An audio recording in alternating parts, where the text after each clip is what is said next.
Question number 14. এটা সংখ্যাৰ 5/4 অংশ সংখ্যাটোৰ 3/2 অংশতকৈ 6 বেছি সংখ্যাটো কি সহজ হয় বহুত প্ৰথমতে সমীকৰণটো পাতি লম কেনেকুৱা হয় সলিউশন কোৱেশ্চনটো কি হৈছে সংখ্যাটো কি গতিকে যোনটো কোৱেশ্চন হৈছে আমি হেতু ধৰি লম লেট বা ধৰা হল লেট সংখ্যাটো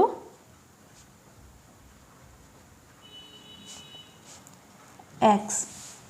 প্ৰশ্নমতে এটা সংখ্যাৰ তাৰ মানে x ৰ 5/4 অংশ 5/4 ইনটু x হ'ব কাৰণ এই য'ত ৰ থাকে তত পূৰণ থাকিব বুজিলা আৰু একো নাই মানে পূৰণ আছে এটা সংখ্যাৰ 5/4 অংক ইয়ালৈকে বহালো 4 অংকটো কি হয় বুলি কৈছে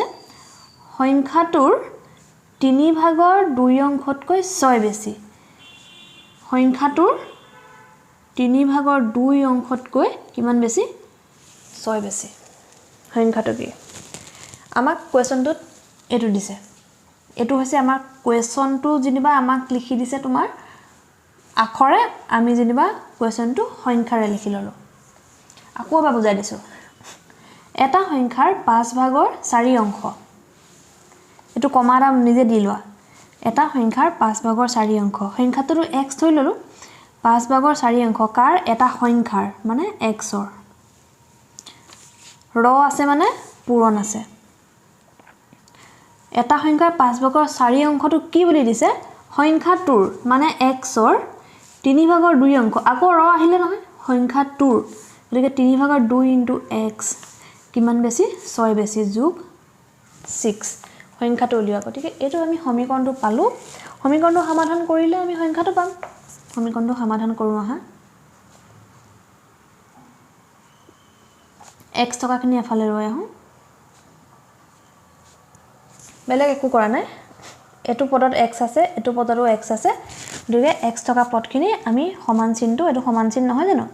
সমান চিহ্নৰ বাওফালে লৈ আহিছো এতিয়া আমি লব লাগিব কি লসাগু লঘিষ্ঠ সাধাৰণ গুণিতক 5 আৰু 3 দুইটা মৌলিক সংখ্যা হয়নে আমি যদি মৌলিক সংখ্যা নহলেতেন আমি এনেকে ললোহেতেন ধৰিলো আমাক এতিয়া 6 আৰু কি হলে বলিলে 6 3 আৰু যেনিবা ধৰিলো 10 উলিয়াব দিলে তেতিয়া আমি এনেকে আমি লসাগু উলিয়ালোহেতেন হয় না এনেকে লসাগু উলিয়ালোহেতেন তিনিটাকে পূৰণ যোৱা সংখ্যা কি আছে তিনিটাকে হৰণ যোৱা সংখ্যা কি আছে ধৰিলো 3 আৰু 6 যেনিবা 3 এ গল 3 2 6 3 গুণ 3 10 ত না যায় কাৰণে 10 টো তললে নামি আহিলে 2 আৰু 10 থাকিলে 2 আৰু 10 দুইটাকে 2 এ যায় 2 গুণ 2 একটো নামি আহিলে তললে 2 5 গুণ 10 তে 3 2 6 3 2 6 6 5 গুণ কিমান 30 গতিকে 6 3 আৰু 10 ৰ লসাগু হ'ব 30 আমি কথাটো বাহিৰলে গুছি গলো কাৰণ লসাগুটো হিকাব গলে এনে আমি বেলেগ সংখ্যা হলে লসাগু আমি এনেকে ললো হেতেন কিন্তু যদি দুটা মৌলিক সংখ্যা হয় 3 আৰু 5 3 আৰু 5 ৰ মৌলিক সংখ্যা হয় গতিকে হিহতৰ লসাগু হিহতৰ পূৰণফলটোই হিহতৰ লসাগু 3 5 গুণ 15 ইয়াত বহাম আমি 3 আৰু 5 ৰ লসাগু 15 এতিয়া এটো হৰণ আসলে তোমালোক ক্লাস 8 মই এটা হিকাব নালাগে জানিবই লাগে তোমালোকে হলেও 5 এ 15 ক 3 বাৰ গুণ 3 4 গুণ 12 লগত আছে x মাইনাস এইটো মাইনাসটো ইয়ালে আহিলে 3 এ 15 ক 5 বাৰ গুণ 5 2 গুণ 10 লগত আছে x ইকুৱেল টু 6 এটা স্টেপ আমি নকৰো কাৰণ আমি সুকা লৰাছলি আমি জানো 12x ৰ পৰা 10x গলে 2x থাকিলে 15 into 6 15 into 6 90 x equal to 90 divided by 2 2 এ 90 45 বাৰ যায় বুলি আমি জানোৱে গতিকে x equal to 45 বুজি পালানে এই লাইনটো বুজি পোৱা নাই নি এই লাইনটো cos পূৰণ ইয়াত একটা আছে বুলি ধৰি লৈছো এনেকে পূৰণ কৰিছো যেনিবা এটা খাইতে ঠিক আছে Question number 15. এনে এটা পৰিমেয় সংখ্যা উলিওৱা যাক 3/4 ৰে পূৰণ কৰি পোৱা পূৰণফলৰ পৰা 5/2 বিয়োগ কৰিলে -15/8 পাবা পৰিমেয় সংখ্যা কোনবোৰ আছিল যোনবোৰ সংখ্যা p/q আকৃতিত প্ৰকাশ কৰিব পাৰি যত q not equal to 0 q to 0 হ'ব নোৱাৰিব তলৰ হৰটো আৰু p আৰু q অখণ্ড সংখ্যা হ'ব লাগিব অখণ্ড সংখ্যা কোনবোৰ আছিল 0 1 2 -1 -2 এফালো মানে ইনফিনিটি এফালো ইনফিনিটি যিমান সংখ্যা আছে হিমান হেখিনি আছিল অখণ্ড সংখ্যা আৰু পৰিমেয় সংখ্যা কোনটো যোনটো সংখ্যা p/q আকৃতিত প্ৰকাশ কৰিব পাৰো যত হৰটো 0 নহয় আৰু p আৰু q অখণ্ড সংখ্যা হ'ব ঠিক আছে এতিয়া এনে এটা পৰিমেয় সংখ্যা উলিওৱা গতিকে ধৰি লওঁ পৰিমেয় সংখ্যাটো সলিউশন let পৰিমেয় সংখ্যা let মানে ধৰি লোৱা হা let পৰিমেয় সংখ্যাটো p/q বুলি ধৰিব পাও কিয়নো ধৰিম ইমান টানকে ইজিকে ধৰিম x ধৰিম এতিয়া প্ৰশ্ন মতে হিহতি প্ৰশ্নত যেনেকৈ কৈছে আমি হেনেকে বহাম আমি নিজৰ মতে একো নবহাম হেতু যেনিবা আখৰে কৈছে আমি সংখ্যাৰে বহাম এনে এটা পৰিমেয় সংখ্যা উলিওৱা যাক 3/4 ৰে পূৰণ কৰি 3/4 ৰে পৰিমেয় সংখ্যাটো পূৰণ কৰা তো এটো পূৰণ কৰা নবুজায় জানো একো নাই মানে 3/4 * x একো নাই মানে পূৰণ থকা যাক 3/4 ৰে পূৰণ কৰি পোৱা পূৰণফলৰ পৰা এটো পূৰণ কৰি এই পূৰণফলটো পালো এটোটো পূৰণফল আকৌ ইয়াতো সিম্পলিফাই কৰিবলৈ নাই পূৰণফলৰ পৰা 5/2 বিয়োগ কৰিলে -5/2 বিয়োগ কৰা বিয়োগ কৰিলে কি পাম -15/8 পাম গতিকে আমি আমাৰ সমীকৰণটো পাই গলো এতিয়া আমি এই সমীকৰণটোৰ পৰা আমি এটা উলিয়াম x ৰ ভ্যালু x টো কল এটা জায়গাতে আছে সেই জায়গাটোত x টো থৈ দিয়া আৰু বাকি সংখ্যাখিনি আমি এটা জায়গালৈ লৈ যাও 15/8 টো 15/8 হৈ থাকিলে 5/2 টো এফালে আহিলে কি হ'ব যোগ 5/2 হ'ব কাৰণ এফালে আগত মাইনাস চিন আছিল ইকুৱেল এতিয়া এটো এটা ভগ্নাংশ এটো এটা ভগ্নাংশৰ যোগ বিয়োগ শিকি আহিছা নহয় এতিয়া আমি ভগ্নাংশৰ যোগ বিয়োগ কৰিম 5 আৰু 15 লসাগু লম 5 আৰু 15 লসাগু 15 হ'ব কিয় 2 আৰু 4 লসাগু 4 হ'ব 4 আৰু 8 ৰ লসাগু 8 হ'ব তাৰ মানে কি 5 আৰু 10 ৰ লসাগু 10 হ'ব তাৰ মানে 5 এটো 15 ঘৰণ যায় ন 5 এ 15 ঘৰণ যায় গতিকে লঘিষ্ঠ সাধাৰণ গুণিতক গতিকে এই দুইটাৰে লঘিষ্ঠ সাধাৰণ গুণিতক 15 হ'ব গতিকে ইয়াৰ লসাগু হ'ব 15 15 15ক এবাৰ গল 1 8 গুণ 8 যোগ 5 15ক 3 বাৰ গল 3 2 গুণ 6 -8 -6 -2 তলত থাকিলে 15 আৰু এফালে কি আছিল 3/4 x আছিল এটা x ৰ ভ্যালুটো উলিয়াম x ৰ লগত 3/4 টো কি হৈ আছে পূৰণ হৈ আছে আৰু ইফালে গলে কি হ'ব হৰণ হ'ব x টো ৰখাই দিলো -15/2 টো বহাই দিলো ইয়াত যেনেকৈ আছে হেনেকে এই মাইনাসটো তলত থকা ওপৰত থকা আৰু মাজত থকা একে -15/2 টো বহাই দিলো 3/4 টো এফালে পূৰণ হৈ আছে আৰু এইফালে আহিলে হৰণ হ'ব আৰু হৰণটো কেনেকৈ কৰিম পূৰণ চিন দিম আৰু লুটিয়াই দিম 4/3 কৰি দিম তাৰ মানে আমি এটা স্টেপ নকৰিলো সেই নকৰা স্টেপটো কি জানানে নকৰা স্টেপটো মই তোমালোকক শিকাই দিছো নকৰা স্টেপটো হ'ব x = -15/2 ডিভাইডেড বাই হৰণ কৰা নাই জানো হৰণ 4/3 x = ইয়াত হ'ব ঠিক x = -15/2 পূৰণ 3/4 টো কি হ'ব 4/3 হ'ব বুঝলানে এই স্টেপটো আমি নকৰিলো কাৰণ আমি সুকা আমি জানো ওকে কাৰণ মই তোমালোকক বুজাই দিছো সুকাটো হ'বই লাগিব এতিয়া আমি কাটকুট কৰি দিব পাৰিম 2 এ 4 ক দুবাৰ গল 3 এ 5 ক 3 এ 15 ক কেবা গল 3 5 গুণ 15 তে ওপৰত কি থাকিলে অকল মাইনাস থাকিলে -1 থাকিলে একো নাই মানে 1 আছে ইয়াতো 1 আছে ইয়াতো 1 আছে 5 দুগুণ কিমান 10 x = -1/10 গতিকে আমাক উলিয়াব দিয়া পৰিমেয় সংখ্যাটো x মানে -10/1 বহুত সহজ Question number 16 দুখন বাছ পৰস্পৰ 575 কিলোমিটাৰ দূৰত থকা দুখন ঠাইৰ পৰা একে সময়তে ইখনে সিখনৰ ফালে যাত্ৰা আৰম্ভ কৰিলে এখন বাছৰ গতি প্ৰতি ঘণ্টাত 60 কিলোমিটাৰ আৰু আনখন বাছৰ বেগ প্ৰতি ঘণ্টাত 55 কিলোমিটাৰ বাছ দুখন লগ লাগিবলৈ কিমান সময় লাগিব ইয়াত এটা সূত্ৰ প্ৰয়োগ হ'ব আৰু সূত্ৰটো হৈছে দ্ৰুতি সমান দূৰত্ব ডিভাইডেড বাই সময় এই সূত্ৰটো যদি তোমালোকে জানা তেতিয়াহলে এই অংকটো পাৰিবা দেই প্ৰশ্নটো কি দিছে দুখন বাছ পৰস্পৰ 575 কিলোমিটাৰ দূৰত আছে ধৰি ললো এখন বাছ আৰু এখন বাছ দুখন বাছৰ দূৰত্বটো কিমান বুলি কৈছে 575 কিলোমিটাৰ একে সময়তে ইখনে সিখনৰ ফালে যাত্ৰা কৰিলে এও এফালে গ'ল আৰু বি বাছও এফালে গ'ল এখন বাছৰ বেগ প্ৰতি ঘণ্টাত 60 কিলোমিটাৰ তাৰ মানে এক ঘণ্টাত 60 কিলোমিটাৰ যায় ধৰিলা এ বাছখন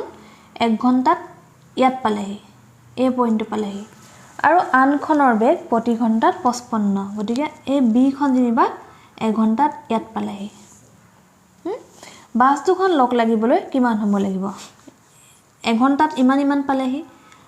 আকৌ এক ঘণ্টাত ধৰি লোৱা এটো আৰু 60 কিলোমিটাৰ আহিলে ই যেনিবা আৰু 55 কিলোমিটাৰ আহিলে 2 ঘণ্টাত ইয়াত পালেহি গতিকে কিমান সময়ত লগ খাব দুইখন বাছটো আহি আছে গতিকে আমাক সুধিছে তে দিয়া আছে কি ধৰি লওঁ সলিউশন আমাক কি দিয়া আছে লিখি লওঁ দিয়া আছে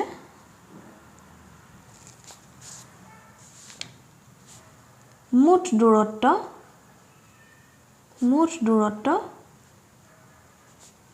575 কিলোমিটাৰটো কেএম ছুটিকে লিখিছো আমাক এইটো সূত্ৰত আমি বহাম দূৰত্বটো দিয়া আছে 575 কিলোমিটাৰ দ্ৰুতি দিয়া আছে খালি দ্ৰুতিটোত অকমান ট্ৰিক লগাই দিছে দ্ৰুতি দিয়া আছে নহয় এটা 55 এখনৰ 55 আৰু এখনৰ 60 আমাক উলিয়াব দিছে সময় হয় আৰু কি দিয়া আছে এখন বাছৰ বেগ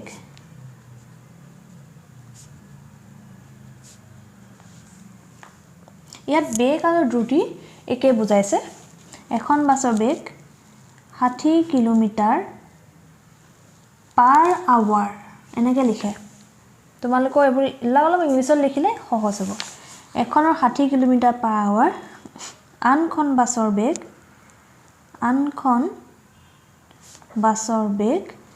55 কিলোমিটাৰ পাৰ আৱাৰ কি পালো দূৰত্ব দিয়া আছে আৰু দ্ৰুতি দিয়া আছে সময়টো উলিয়াব লাগে এই দ্ৰুতিটো অলপ আমাক খেলিমেলি কৰি দিছে এটা দিলে 60 এটা দিলে 55 গতিকে আমি ইয়াত আপেক্ষিক বেগ বা আপেক্ষিক দ্ৰুতি উলিয়াম আপেক্ষিক বেগ ইংৰাজীত ৰিলেটিভ স্পীড বুলি কয় কি লবা ৰিলেটিভ স্পীড আপেক্ষিক বেগটো আমি এই দুইটা বেগ যোগ কৰিলে পাম আপেক্ষিক বেগ 60 প্লাস 55 কিলোমিটাৰ পাৰ আৱাৰ মানে 60 50 110 115 কিলোমিটাৰ পাৰ আৱাৰ গতিকে আমাৰ সূত্ৰটো কি আছিল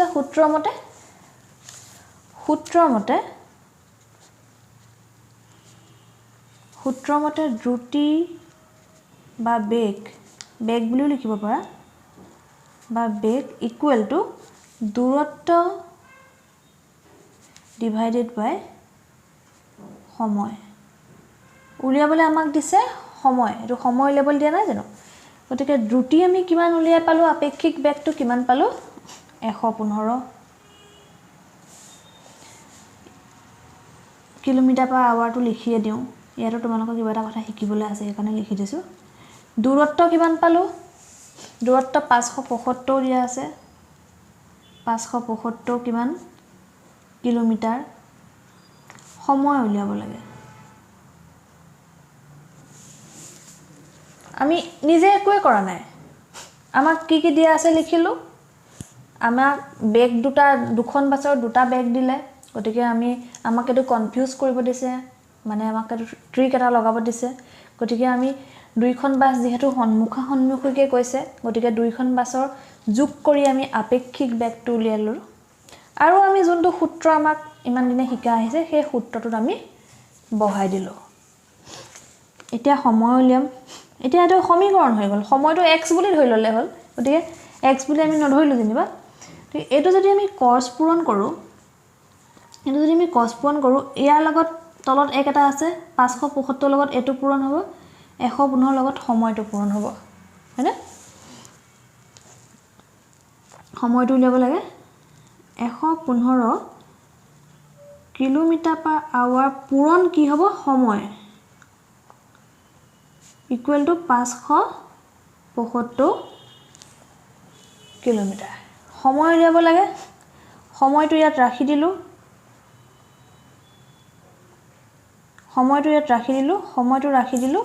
ওপৰত কি থাকিলে 575 কিলোমিটাৰ তলত কি আহিব তেতিয়া 115 কিলোমিটাৰ পাৰ আৱাৰ 115 575 কেইবাৰ যাব 5 বাৰ যাব কৰি চাবা হৰণটো 5 বাৰ যাব এতিয়া এককটো কি বহিব ওপৰটো কিলোমিটাৰ ওপৰত আছে কিলোমিটাৰ তলত আছে কিলোমিটাৰ পাৰ আৱাৰ এটো কেনেকৈ আমি এনো সময়টো ঘন্টাই হ'ব গতিকে 5 আৱাৰ হ'ব 5 ঘন্টা হ'ব কেনেকৈ পালো ঘন্টাটো চাবা ওপৰত আছে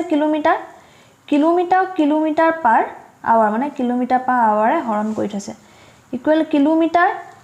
এই হৰণটো পূৰণ কৰিলে ওপৰত আৱাৰটো যাব তলত কিলোমিটাৰ আহিব ওপৰৰ কিলোমিটাৰ তলৰ কিলোমিটাৰ কাট খাই গল থাকিলে আৱাৰ গতিকে সময় কিমান লাগিলে 5 ঘন্টা ইমান সহজ চোৱাচোন ইমান ছুটি মাত্ৰ আমাৰ কনফিউজ কিহে কৰিলে ৰিলেটিভ স্পিড বা আপেক্ষিক বেগ উলিয়াবলৈ আজি আমি শিকি গলো যেহেতু দুইখন বাছ সন্মুখে গৈছে গতিকে দুইটা বেগ আমি যোগ কৰি দিলো আৰু আমি কি জানিব লাগিব আমি এই সূত্ৰটো জানিব লাগিব দ্ৰুতি বা বেগ সমান ওপৰত থাকিব দূৰত্ব তলত থাকিব সময় যদি বেগটো নামাকৰণ কৰে v ইকুৱেল টু দূৰত্বটোক নামাকৰণ কৰে আপোন তোমাৰ s আৰু সময়টোক t v equal to s by t বা s ইকুৱেল টু vt আজিয়ে মুখস্থ কৰা s ইকুৱেল vt s মানে দূৰত্ব v মানে দ্ৰুতি t মানে সময় s ইকুৱেল vt আজিয়ে মনত কৰা এই কথাটো আৰু দিন মনত ৰাখিব নালাগে আৰু s ইকুৱেল vt গতিকে s ইকুৱেল যদি vt হয় আমি যিকোনো দুটাৰ মান যদি দিয়া থাকে আমি এটা মান উলিয়াব পাৰিম হ'ব Question number 17 অনুশীলনী 2.2 class 8 এজন মানুহে বজাৰত তেওঁৰ হাতত থকা মুঠ 4 ভাগৰ 1 অংশৰে পাচলি কিনিলে তেওঁ হাতত যিমান টকা আছিল তাৰ 4 ভাগৰ 1 অংশৰে পাচলি 5 ভাগৰ 3 অংশৰে ফলমূল 8 ভাগৰ 1 অংশৰে মিঠাই কিনিলে হাতত বাকি 8 টকা আছিল হেতু বাছৰ ভাড়া দিলে মানে তেওঁ যিমান টকা লৈ আহিছিল হিমান টকা তেওঁ শেষ হ'ল তেওঁ মুঠ কিমান টকা লৈ বজাৰলৈ আহিছিল বহুত সহজ চাবা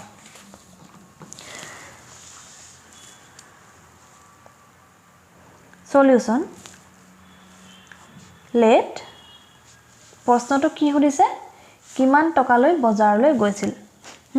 হেতু আমি ধৰি লম ধৰা হল তেওঁ মুঠ টকা লৈ গৈছিল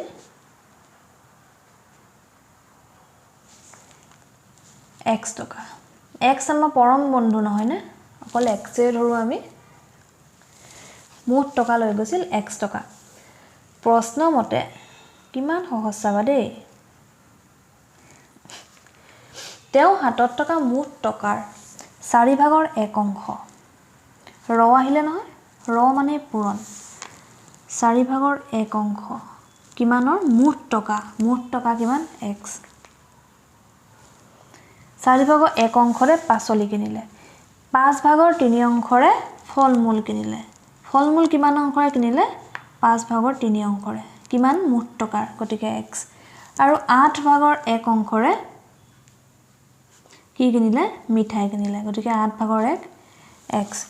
হাতত বাকি 8 টকা আছিল গোটেই কিটা যোগ কৰিলে মুঠ টকাটো হ'ব নহয় গতিকে তেওঁটো টকাটো শেষ গল হাতত টকা বাকি 8 টকাৰে বাছ ভাড়া দিলে তাৰ মানে তেওঁ টকাটো শেষ গল এই গোটেই কিটা যোগ কৰিলে মুঠ টকা কিমান হল তেওঁ x টকা লৈ আহিছিল বুজিলা নে বুজিলা এটোৱে সমীকৰণটো এতিয়া আমি ওপৰত 1 থাকিলে আমি এটা অলপমান সহজকে লিখো আহা নিলিখিলেও হয় সহজকে লিখো কাৰণ তোমালোকে শিকা এটো x/4 লিখিব পাৰো যোগ এটো ঠাইছে x/5 লিখিব পাৰো যোগ এটো x/8 লিখিব পাৰো x টো এফালে লৈ আহো আকৌ এখাই নবহাও আমি হেন সদায় আমি চলক থকাবো এফালে লৈ আহো +8 আছে এফালে -8 হ'ব উলিয়াব লাগে কি মুঠ টকা কিমান x উলিয়াব লাগে মানে কি x ৰ ভ্যালু এই সমীকৰণটো সমাধান কৰি x ৰ ভ্যালু উলিয়াব লাগে ঠিক আছে এতিয়া আমি x ক'ত আছে ইয়াটো আছে গোটেই কিটা লসাগু সৰি গোটেই কিটা ভগ্নাংশ লসাগু লম ঠিক আছে ভগ্নাংশ হৰ কোন কিটা এটো বাদ দিয়ে এটো হৰ 1 হে আছে 4 5 8 4 5 8 ৰ লসাগু কি হ'ব লঘিষ্ঠ সাধাৰণ গুণিতক এই তিনিটাই হৰণ যোৱা আটাইতকৈ সৰু সংখ্যাটো 4 আৰু 8 ৰ লসাগু 8 বুলি আমি জানোৱে 4 আৰু 8 ৰ লসাগু 8 8 আৰু 5 ৰ লসাগু কি হ'ব 8 5 গুণ 40 বা তিনিটাৰে লসাগু 40 হল বা আমি লসাগু এনেকৈ উলিয়াই লব পাও 4 5 8 এনেকৈ লিখি লম লিখি আমি এই চিনটো দিলম তিনিটাকে হৰণ যোৱা কিবা সংখ্যা আছে নেকি নাই যিকোনো দুটাক হৰণ যোৱা কিবা সংখ্যা আছে নেকি আছে 2 2 এ 4 ক দুবাৰ গল 5 ৰ লগত আমাৰ কোনো খেল নাই 5 টো নমাই আনিলো 2 এ 8 ক 4 বাৰ গল সেম 2 এ 2 ক এবাৰ গল 5 টো তললে নামি আহিলে 2 এ 4 ক দুবাৰ গল গতিকে আৰু তো গোটেই কিটাকে হৰণ যোৱা সংখ্যা একোই নাই একৰ বাহিৰে গতিকে গোটেই কিটা পূৰণ কৰা 2 2 গুণ 4 4 গুণ 4 4 5 গুণ 20 20 পূৰণ 2 40 লসাগু আমি যদি জানো আমি মুখতে লব পাৰো যদি নাজানো আকৌ এটো কৰিব লাগিব এটা লসাগু ললো এটা পাছৰখিনি কৰো 4 এ 40 ক 10 বাৰ গল 10 পূৰণ x 10x 5 এ 40 ক 8 বাৰ গল 8 পূৰণ 3 8 3 গুণ 24x 8 এ 40 ক 5 বাৰ গল 5 পূৰণ x 5x মাইনাস তলত 1 আছে 1 এ 40 ক 40 বাৰ গল 40 পূৰণ x 40x ইকুৱেল টু -8 কিমান সহজ নহয় নহয় বাৰু সহজ ইমপ্লাইজ ইয়াত যদি সমান চিন থাকে আমি এটো ইমপ্লাইজ চেন দেও ইমপ্লাইজ এটা কৰা ইমপ্লাইজ আমি সংখ্যা দুটা নহয় উপ x টো কৈ লও দিয়া তলত থাকিলে 40 10x যোগৰ কিটা আগত কৈ লোৱা 10x 24x কিমান হল 34x plus 5x 34 plus 5 39x minus 40x equal to -8 39 আৰু 40 minus x থাকিলে তলত থাকিলে 40 equal to -8 39 আৰু 40 minus x কেনেকৈ হল 40 ৰ পৰা 39 গলে 1 থাকিলে ডাঙৰটো আগত মাইনাস চিন আছে 1x বুলি কি বহাই নি 1x to 1 to বহোৱা প্ৰয়োজন নাই গতিকে থাকিলে অকল x গতিকে x = কি হ'ল দুইফালে মাইনাস আছে মাইনাসটো অতৰাই দিলো x = 40 পূৰণ 8 মানে 8 4 গুণ 32 লগত থাকিলে 0 320 তাৰমানে x = 320 তেওঁ মুঠ কিমান টকা লৈ গৈছিলে 320 টকা লৈ গৈছিলে বহুত সহজ বুজিলা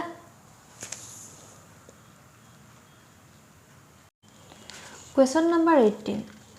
এনে এটা ভগ্নাংশ উলিওৱা য'ত হৰ লবতকৈ 4 বেছি হয় যদি হে লবৰ লগত 6 যোগ আৰু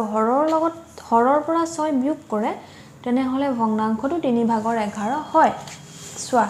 এটো একেবাৰে সহজ ভগ্নাংশটো আমি ধৰি লম ধৰা হল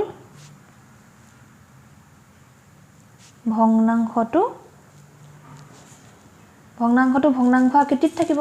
হয় না ভগ্নাংশটো কি কৈছে হৰটো আকৌ লবতকৈ 4 বেছি বুলি কৈছে যদি লবটো যদি x হয় হৰটো কিমান হ'ব x + 4 হ'ব হেতি তেওঁলোকে কৈছে ন সেইকাৰণে আমি লিখিছো যদি হে লবৰ লগত 6 যোগ কৰে প্ৰশ্ন মতে কি কৈছে লবৰ লগত যদি 6 যোগ কৰো লব x ভগ্নাংশটো পাতি লোৱা এটো ব্ৰেকেট দিব নালাগিছে দি পালো যদি হে লবৰ লগত যদি 6 যোগ কৰে আৰু হৰৰ পৰা 6 বিয়োগ কৰে তেতিয়া কি পাম বুলি কৈছে 3/11 পাম বুলি কৈছে কিমান সহজতে ইকুৱেশ্যনটো পাতি দিও ন তোমালোকো পাৰিবা ইকুৱেশ্যনটো সলিউশন কৰিবা আৰু x ৰ ভ্যালুটো পালে আমি এই ভগ্নাংশটো পাই যাম x + 6 x + 4 - 6 মানে -2 = 3/11 এটা cos পূৰণ কৰিম 3 লগত এটো পূৰণ কৰিম x + 6 এনেকুৱা পূৰণ নহয় জানো cos পূৰণ = 11 লগত x - 2 3 * x 28x 3 6 গুণ 18 11 * x 11x 2 11 22 x কেটা ওচৰলৈ আনিম 3x - 11x -22 -18 বুজিছা নাই 3x / 11x কলে থাকিব -8x -22 -18 মাইনাসে মাইনাসে প্লাস 22 18 40 ডাঙৰটো আগত মাইনাস চিন আছে গতিকে মাইনাস চিন দিম দুইফালে মাইনাস আছে মাইনাসটো উঠি যাব x = ওপৰত থাকিলে 40 তলত থাকিলে 8 8 5 গুণ 40 x = 5 তে ভগ্নাংশটো কি এটাকে ভগ্নাংশটো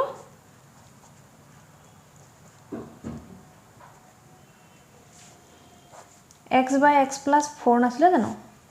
x ৰ ঠাইত 5 বহুৱা 5 + 4 তাৰ মানে ওপৰত 5 তলত 9 ভগ্নাংশটো এটো 9/5 ইজি প্ৰশ্নত দিয়া নিচিনাকে ধৰি ললো যেহেতু হৰটো লবতকে 4 বেছি গতিকে 4 যোগ কৰি দিলো এটো ওপৰটো লব তলটো হৰ নহয় জানো গতিকে প্ৰশ্ন মতে কি কৈছে লবৰ লগত 6 যোগ কৰিব দিছে হৰৰ পৰা 6 বিয়োগ কৰিব দিছে আৰু বিয়োগ কৰি 3/11 পাইছো এটো আমি সিম্পলিফাই কৰিছো বেলেগ একো কৰা নাই x + 6 আছে এটো +4 - 6 টো আমি -2 পালো তাপা আমি cos পূৰণ কৰিলো cos পূৰণ কৰিলে 3x ক পূৰণ কৰিলে 28x 3x ক পূৰণ কৰিলে 18 11x ক পূৰণ কৰিলে 11x 11 পূৰণ 2 22 x গেটা সোঁফালে লৈ আহিলো 3x to 3x 11x to এফালে যোগ চিন আছিল কাৰণে এফালে হল বিয়োগ চিন ইকুৱেল বহালো -22 to -22 এ আছে এফালে 18 টো আমি সোঁফালে লৈ গলো এফালে প্লাস আছে কাৰণে এফালে মাইনাস হল প্লাসে মাইনাসে -11 পা 3 গলে 8 ডাঙৰটো আগত মাইনাস চিন আছে ঠিক তেনেদৰে 40 ঠিক তেনেদৰে x = 5 পালো Question number 19 Question number 18 আৰু 19 একে ভগ্নাংশ বুলি দিছে 18 টোত 19 টোত পৰিমেয় সংখ্যা বুলি দিছে একে প্ৰতিটো ভগ্নাংশটো পৰিমেয় সংখ্যা আৰু পৰিমেয় সংখ্যা বিলাকো ভগ্নাংশৰ ওপৰতে থাকে এটা পৰিমেয় সংখ্যা হৰ লবতকৈ 5 বেছি তাৰ মানে লবটো যদি 5 হয় হৰটো কিমান হ'ব 5 বেছি নহয় 5 5 10 যদি লবটো 1 কমোৱা হয় আৰু হৰটো 3 কমোৱা হয় তেন্তে নতুন সংখ্যাটো 4 ভাগৰ 1 হয় পৰিমেয় সংখ্যাটো উলিওৱা কোৱেশ্চনটো মই বহিত পাতি ললো যেটো উলিয়াব দিছে হেতু ধৰি লম লেট পৰিমেয় সংখ্যাটো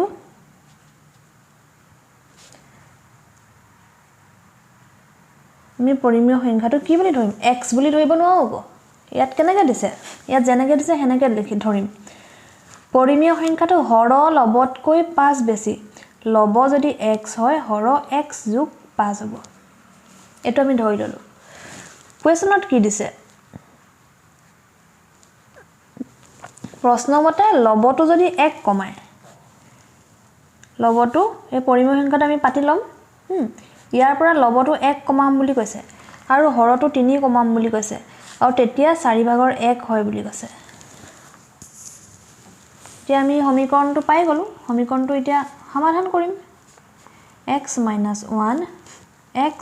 5 ৰ পৰা 3 গলে 2 1/4 cos পূৰণ কৰিম 4 into x minus 1 এনেকে পূৰণ কৰিম cos পূৰণ মানে x plus 2 একৰ লগত পূৰণ কৰা নকৰা একেই কাৰণে একটো মই নবহালো 4 into x 4x 4 into 1 4 x plus 2 x কেটা এফালে আনিম 4x minus x এই x টো আমি সোঁফালে আছিলে বাওঁফালে লৈ গলো আগত যোগ আসলে কাৰণে বিগ চিন দিলো 2 plus 4 2 2 ইয়াতে আছে আৰু minus 4 টো এফালে plus 4 কৰিলো 4x ৰ পৰা x গলে 3x 2 plus 4 6 x equal to 3 6 কেবাৰ গল দুবাৰ x equal to 2 x equal 2 পালো সংখ্যাটো ধৰি লৈছিলো এটো এটাকে সংখ্যাটো x ৰ ঠাইত 2 বহাম 2 2 plus 5 7 yes